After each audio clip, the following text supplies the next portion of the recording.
किसी मनुष्य पर इतना निर्भर होना अच्छी बात नहीं है, इस साईं बाबा पर भी नहीं। अरे निर्भर होना ही है तो उस मालिक पर हो जो कल भी था, आज भी है और आने वाले कल में भी रहेगा। उस पर विश्वास करो, वो हमेशा तुम्हारे साथ होता है। उसे अनुभव करो, उसे मन की आंखों से देखो, वो हमेशा तुम्हारे साथ होता है। नानावली, वो मालिक कभी अपने भक्तों को निराश नहीं करता। नूरबाजी, मैं मालिक नहीं हूं। मेरे गुरुदेव मेरा इंतजार कर रहे होंगे, मैं चलता हूं। हर किसी को एक दिन जाना ही है नूरबाजी। समझाओ तुम्हारे इंसान को मालिक। वो जानता है कि यहां हर कोई एक दूसरे से मिलता है सिर्फ बिछड़ने के लिए, फिर भी इंसान भावना के अधीन हो जाता है। इंसान गलतियों का पुतला है, इसीलिए तो एक के बाद एक गलती करता है। वो अपनी भलाई बुराई ठीक तरह से नहीं जानता तो दूसरों का भला किसमें है कैसे जानेगा। तुम बलवान हो, अपने बल का प्रयोग करके दूसरों को झुका सकते हो। इसका मतलब ये तो नहीं कि तुम समाज का भला किसमें है ये जानते हो। इंसान को यही जानना चाहिए कि उसका हित, उसका भला मालिक की भक्ति करने में ही है, अपनी शक्ति का प्रयोग करने में नहीं। इंसान को नेक काम करने चाहिए, भूखे प्यासों की भूख प्यास मिटानी चाहिए, बेसहारों का सहारा बनना चाहिए। तब खुद मालिक उसके भले बुरे का सोचेगा। मालिक पर विश्वास करो, इसी में इंसान का भला है।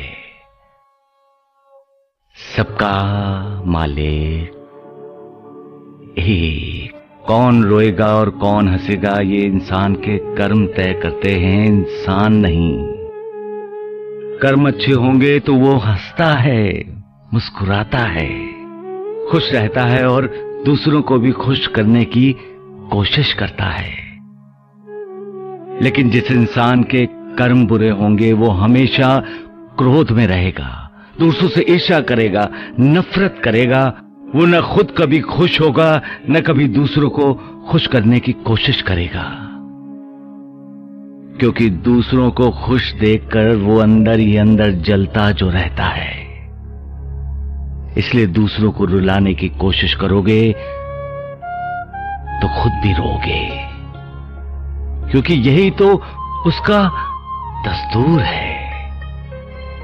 एक हाथ से दो, दूसरे हाथ से लो, जैसा करो वैसा भरो। इंसान रोते हुए इस दुनिया में आता है और दुनिया को छोड़कर जाते हुए अपनों को रुलाता हुआ जाता है। लेकिन जाते समय उसी इंसान के दिल में समाधान होता है। जो दूसरों के लिए जीता है वही इंसान मुस्कुराते हुए जाता है। सबका मालिक एक।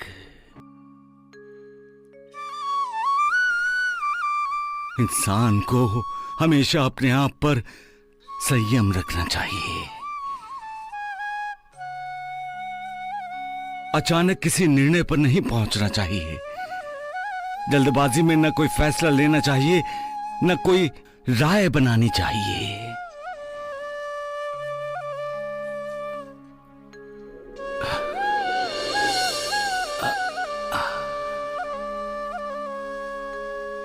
पहले सामने वाले को समझना चाहिए, परखना चाहिए।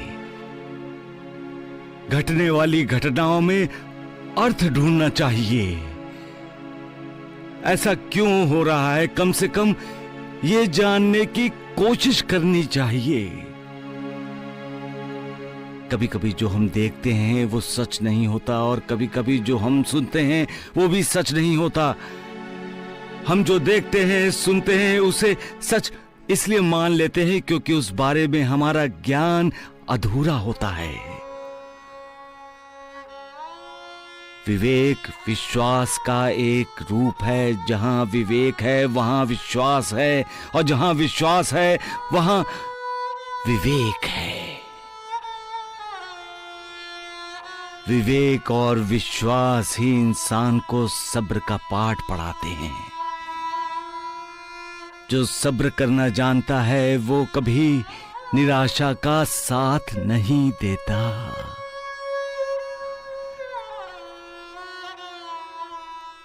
सबका मालिक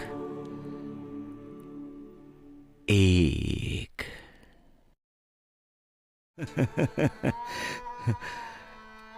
पति पत्नी तो जन्म जन्म के साथी होते हैं।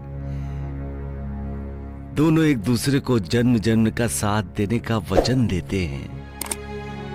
पति के इस वचन पर भरोसे पर ही तो पत्नी अपनी ससुराल में प्रवेश करती है, और जब जान जाती है कि शादी के समय ली गई शपथों को पति तोड़ रहा है, वचनों को नहीं निभा रहा है, पत्नी का साथ नहीं दे रहा है, तब पत्नी पर मानो पहाड़ टूट पड़ता है। उसे लगता है कि सारी दुनिया उसके खिलाफ हो गई है। लेकिन यही पति जब अपनी हर शर्त पूरी करता है, अपना हर वचन निभाता है, पत्नी के हर दुख सुख में उसका साथ देता है, तब सारी दुनिया खिलाफ होने के बाद भी पत्नी का हौसला टूटता नहीं, उसका विश्वास डगमगाता नहीं। शादी के बाद अपना घर, अपना मायका छोड़कर पराये घर को अपना घर बनाने के लिए आई नई दुल्हन का ससुराल वालों को आदर करना चाहिए। उसे अपने परिवार का सदस्य बनाना चाहिए। उसके साथ बेटी जैसा व्यवहार करना चाहिए। उसे कभी यह एहसास ना हो कि वो पराई है। उसी तरह बहू को भी अपने ससुराल वालों का मान सम्मान करना चाहिए। तभी तो घर परिवार सुखी होता है, तभी तो हर कोई खुश रहता है, और जब हर कोई खुश होता है तो मालिक भी खुश होता है। सबका मालिक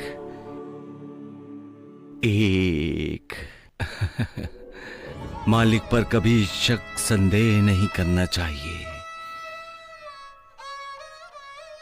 मालिक जो भी करता है इंसान की भलाई के लिए ही तो करता है।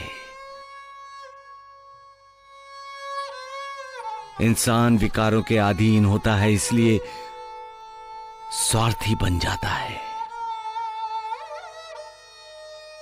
लेकिन मालिक तो निर्विकार है, इसलिए निस्वार्थी है। स्वार्थ उसे छू भी नहीं सकता। वो हमेशा दूसरों के बारे में सोचता है, अपने बारे में नहीं। वो हमेशा देता है, लेता नहीं है। उसकी कोई मांग है तो वो है भक्ति, आस्था और श्रद्धा। वो चाहता है इंसान उस पर विश्वास करे, क्योंकि विश्वास से दिल में आस्था को पैदा करता है,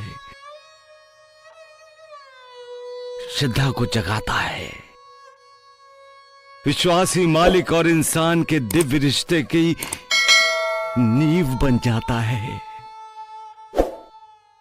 विश्वास होगा तो इंसान मालिक के इरादों पर शक संदेह नहीं करेगा। मालिक की लीला से परेशान नहीं होगा।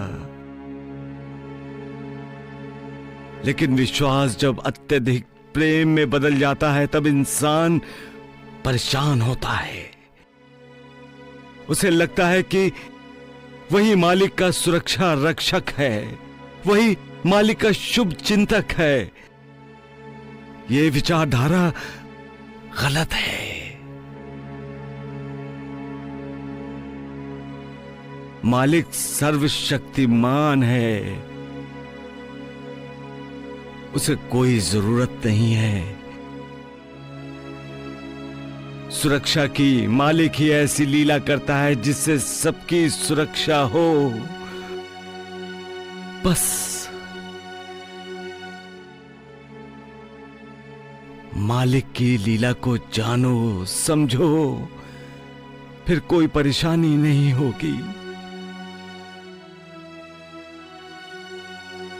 दिल में कोई बेचैनी नहीं होगी।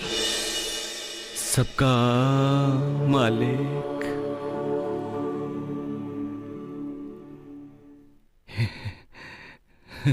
एक मालिक।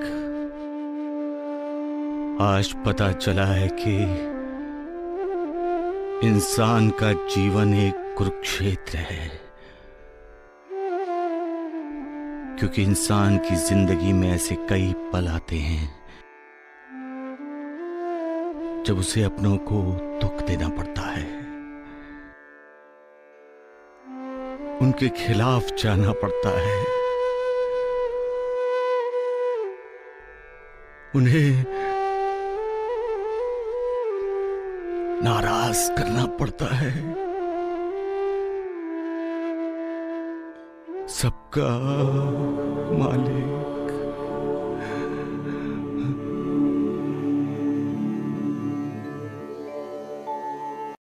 एक। खुशी हो रही होगी ना तुम्हें अपने भक्त का दिल तोड़कर? क्या मिलता है तुम्हें अपने भक्त की इस तरह से परीक्षा लेकर? क्या अपने भक्त के आंसू देखकर तुम्हारा दिल नहीं पसीजता?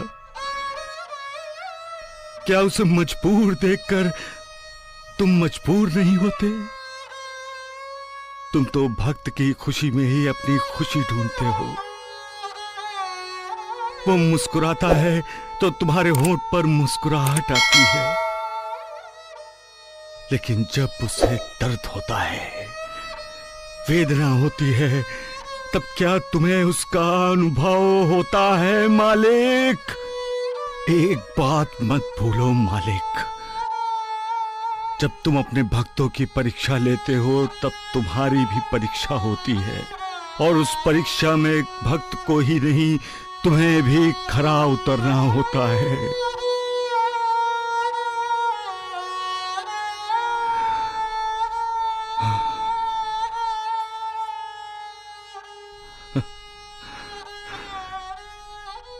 सबका मालिक एक। सावधान, तुम जानती नहीं हो कि तुमने क्या आशीर्वाद दिया है। तुम ये भी नहीं जानती हो कि वो मालिक क्या सोचता है, क्या क्या करता है। जब तुम किसी को दुआ या बद्दुआ देती हो तो वो सच तब होता है जब उसके पीछे तुम्हारा कमाया पुण्य होता है। तुमने आशीर्वाद तो दे दिया, सौभाग्यवती भव, और अगर तुम्हारे आशीर्वाद को उस मालिक का आशीर्वाद प्राप्त हो गया तो तुम्हारा आशीर्वाद सच हो जाएगा। परंतु तुम्हारा आशीर्वाद सच होने के लिए तुम्हारे खाते में पुण्य नहीं है। अगर तुम्हारे मुंह से निकला हुआ शब्द सच हुआ तो जिस बहू का तुम तिरस्कार करती हो वो सदा सुखी होगी, सौभाग्यवती होगी। ये याद रखना, और ये भी याद रखना कि इंसान चाहे कुछ भी चाहे, होता वही है वो मालिक जो चाहता है। सबका मालिक। खुश मत हो खुश, और ना ही इसे अपनी जीत समझ। तुम जानते नहीं हो इंसान जिसे तुमने अपने घर से निकाला है वो तुम्हारा अपना भाग्य था। तुमने खुद अपने भाग्य को ठोकर मारी है और तुम हंस रहे हो। अपनी गलती का एहसास तुम्हें तब होगा जब तुम्हारा फेंका हुआ हर पासा उल्टा पड़ेगा और छोटी छोटी बातों पर तुम्हें अपमानित होना पड़ेगा। कोई खुशी नहीं मिलेगी तुम्हें, हर सुख तुम्हारे साथ छोड़ देगा और दुख कुटिलता से मुस्कुराकर तुम्हें हर पल परेशान करेगा, तब तुम्हें अपनी इस जीत का पछतावा होगा और तुम अपने भाग्य को तलाश करोगे, ढूंढोगे उसे। तो फिर जो कल करना है वो आज क्यों नहीं?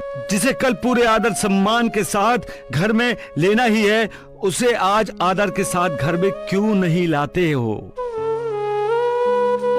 अब भी वक्त है। तुम्हारा भाग्य गांव के किसी मोड़ पर ही होगा। आवाज दो उसे, रोको और वापस बुलाओ। दिल बड़ा है तुम्हारा तो माफी मांगो। उससे भी नहीं मांगोगे तो भी भाग्य तुम्हें माफ कर देगा, लेकिन जल्दी नहीं की तो वक्त तुम्हें कभी माफ नहीं करेगा और तुम दुखों की चक्की में पिसने शुरू हो जाओगे। तब तुम्हें मालिक की याद आएगी। अब नहीं आती, क्योंकि तुम्हारे जैसा इंसान अपने को मालिक समझने की भूल करता है। सबका मालिक एक।